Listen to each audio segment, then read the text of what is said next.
I trusted her completely. She used that trust to rub me blind.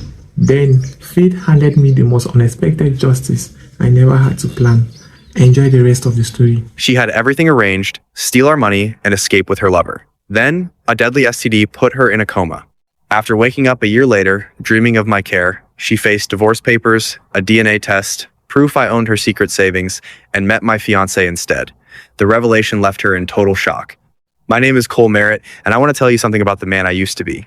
I was the kind of husband who left notes in his wife's coat pocket. The kind who remembered her coffee order even when she changed it twice in a week. The kind who worked double shifts at the civil engineering firm so she could pursue her interior design certification without worrying about money. I was, by every reasonable measure, a devoted man. And devoted men, I have learned, make the easiest targets. Sandra and I met in Charlotte, North Carolina, at a mutual friend's backyard cookout 11 years ago. She laughed at something I said, something genuinely stupid about the difference between sweet tea and unsweet tea, and that laugh hooked me somewhere deep. We married 3 years later in a small ceremony in the Smoky Mountains. I thought I had chosen correctly. I thought I had been careful. The first sign came 18 months before everything collapsed, though I did not recognize it as a sign at the time. She started going to the gym at hours that made no particular sense. 6 in the evening became 9 at night, then sometimes 11. She bought new perfume without mentioning it. She tilted her phone screen away when she typed.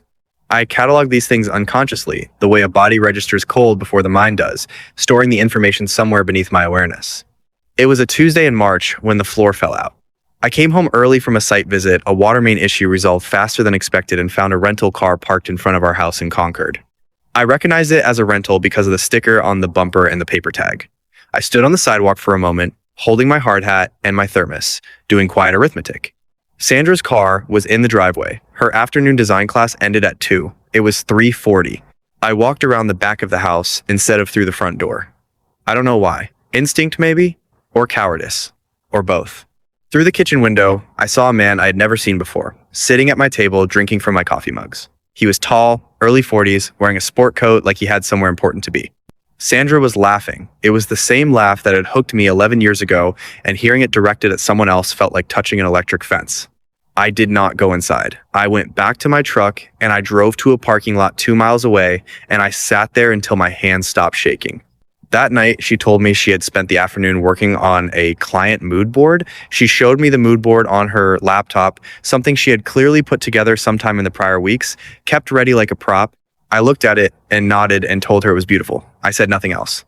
What I did instead was think, I am an engineer by training and temperament. I do not act on incomplete data. I spent the next 6 weeks gathering information with the same methodical patience I would apply to a structural assessment. I installed a small GPS tracker on her car legal in North Carolina on a vehicle registered in your own name. I recovered deleted text threads from our shared cloud backup, a setting she had forgotten we enabled during a phone upgrade 2 years prior. I hired a licensed private investigator named Willis, a retired Mecklenburg County detective who charged fair rates and kept his mouth shut. What Willis confirmed was worse than what I had already suspected. The man's name was irrelevant to me, so I will not give him one. What mattered was the duration, 14 months, and the plan that had been forming between them during those 14 months. Willis photographed them together at a real estate attorney's office in Gastonia. He traced a bank account Sandra had opened in her maiden name at a credit union 40 minutes away. She had been redirecting money into it steadily for over a year. Contributions from her design work paid in cash. Transfers from our joint household account disguised as routine vendor payments she managed, because I trusted her to manage them. The number in that account was $63,400. They were planning to leave, not just to be together, to disappear with our shared assets and start elsewhere. Willis had overheard enough of a parking lot conversation to understand the shape of it. Florida, possibly, or further. I want you to understand something about the weeks that followed my discovery. I did not rage. I did not confront her. I did not pour her perfume down the sink or slash the rental car tires or any of the satisfying theatrical things a man might do in a movie. I am Cole Merritt. I gather data. I prepare. I build structures that hold weight. I contacted my attorney on a Thursday. I began quietly moving what was legally mine. I documented everything Willis had given me and had it notarized. And then, before I could make a single move, God or fate or the universe, whatever you prefer, stepped in and rearranged the entire board. It was Willis who called me on a Friday evening in late October. His voice carried something unusual in it. Not excitement, not sympathy exactly, but the particular flatness of a man delivering information he finds almost too strange to speak aloud. Sandra had been hospitalized, admitted to Atrium Health the previous night through the emergency room. Her condition had deteriorated rapidly over a period of hours, and by the time paramedics reached her at an address that was not our home, an apartment I now understood belonged to him, she had lost consciousness. The diagnosis that followed over the next 72 hours was devastating in its specificity. A rare and aggressive complication stemming from a sexually transmitted infection she had never disclosed, never treated, had apparently been carrying without full awareness for long enough that it had progressed into something catastrophic. Her brain had swollen. She was placed on a ventilator. The doctors used the word coma with the careful neutrality of people trained to deliver unbearable sentences. I sat with that information for a long time. Let me be honest with you, because this story deserves honesty. There was a part of me, a small, exhausted, deeply human part, that felt something almost like relief. Not because I wished her harm, but because the clock had stopped. The plan she had been building against me was frozen mid-construction, like a bridge abandoned before the final span. I had time now. And time, for an engineer, is the most valuable resource there is. I used every hour of it. My attorney finalized the divorce petition and held it. I worked with a forensic accountant to build an airtight paper trail connecting every transfer Sandra had made into that maiden name account back to our joint marital assets. Because she had opened the account using income earned during the marriage and redirected funds from accounts I co-owned, North Carolina law was not kind to her position.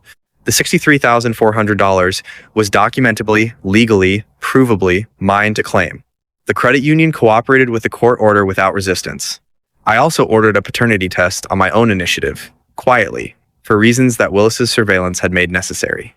The results came back within 3 weeks and confirmed what part of me had already braced for.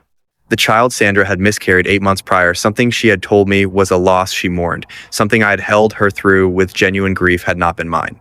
I added the certified results to the growing file my attorney was assembling. Then I waited. Sandra remained in a coma for 11 months and 19 days. During that time, I did something I did not anticipate doing. I healed. Not dramatically, not in the way people describe in memoirs with turning points and epiphanies, quietly. I started running in the mornings along a trail near the Cottle Creek Reservoir. I had dinner with my brother in Asheville twice a month. I took a long weekend in the Outer Banks alone and sat on the beach reading paperback novels and eating fried seafood without apologizing to anyone for my choices. I remembered, slowly, who I had been before. I made myself small enough to fit inside someone else's deception. Her name is Renata. She is a structural architect I met at a professional conference in Raleigh 8 months after Sandra's hospitalization. She is from Columbus, Ohio originally, laughs easily and without performance, and makes the best cornbread I have ever tasted in my 39 years of living. I was not looking for anyone.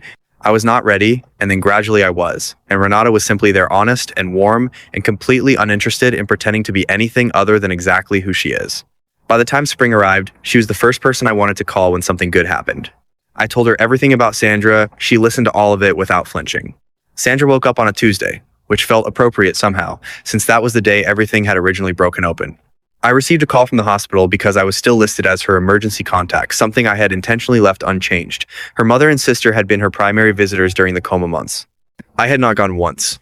I went that Tuesday, but not alone. My attorney accompanied me. Renata waited in the corridor. Sandra looked smaller than I remembered. The machines had done their work and she had survived, which I had genuinely hoped for, because I am not a man who wishes death on anyone regardless of what they have done to me. She looked at me when I walked in with an expression I can only describe as desperate relief. She reached for my hand. I stepped back. My attorney set the folder on the bedside tray table with the quiet efficiency of someone who has done this before. Divorce petition, the notarized evidence package, the forensic accounting summary, the paternity results.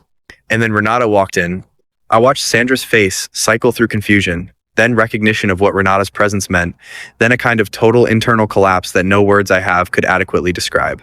The woman who had choreographed a 17-month escape plan, who had constructed a secret financial life inside our marriage, who had rehearsed her exits and her lies with the precision of someone who believed she was always the smartest person in any room. She had no script for this particular scene. She tried to speak. Nothing came. My attorney explained, calmly and thoroughly, that the account in her maiden name had been fully recovered, that the divorce proceedings were already advanced, that contesting any element of the filing would require confronting a document trail that left her with very little room to maneuver. I said only one thing to her directly. I told her I genuinely hoped she recovered her health fully. I meant it. Then I took Renata's hand and we walked out of that hospital room together into an ordinary Tuesday afternoon, the kind of day that doesn't announce itself, that simply continues forward, which is exactly what I intended to do.